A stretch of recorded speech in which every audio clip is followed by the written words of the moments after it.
Participants and panelists at the annual Daily Trust Dialogue have given President Bola Tinubu's economic reforms a low rating, asserting that the reforms are falling short of public expectations by compounding the economic hardship in the country. The event held in Abuja emphasized the need for leadership at both national and subnational levels to actively seek local solutions to Nigeria's growing challenges through realistic policies driven by robust institutions. Trust TV's Shafiu Suleiman has more on the story. The 21st Daily Trust Dialogue, coupled with the presentation of the African of the Year Award, focused on the theme, Tinubu's Economic Reforms, Gainers and Losers.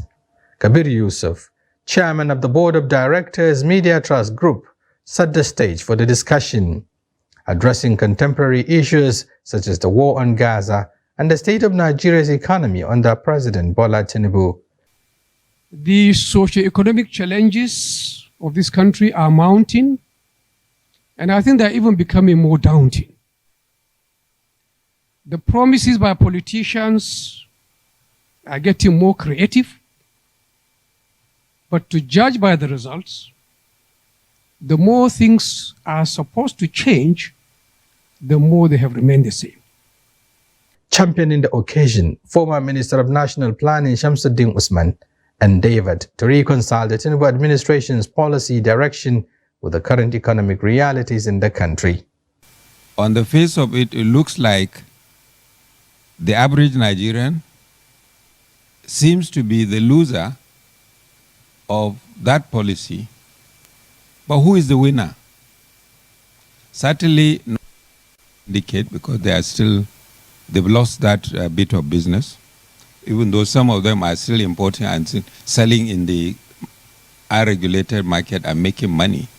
While the Minister of Finance and Coordinating Minister of the Economy, Wale Edun, was notably absent, President of the Nigeria Labour Congress, Joe Ajaero, and Dr. Victoria Akai extensively addressed the theme, with participants adding their voices to the conversation.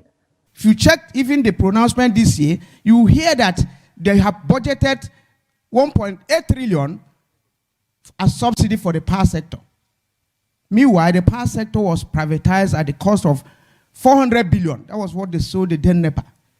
And then you subsidize it with 1.8 trillion in a year. A personal business, you sold your house for 2 million and you are giving the person 10 million to repair it. That is prodigal economy. I extracted some gains, improved that the Nigerian economy is growing at a faster pace, 3.3% compared to the population growth.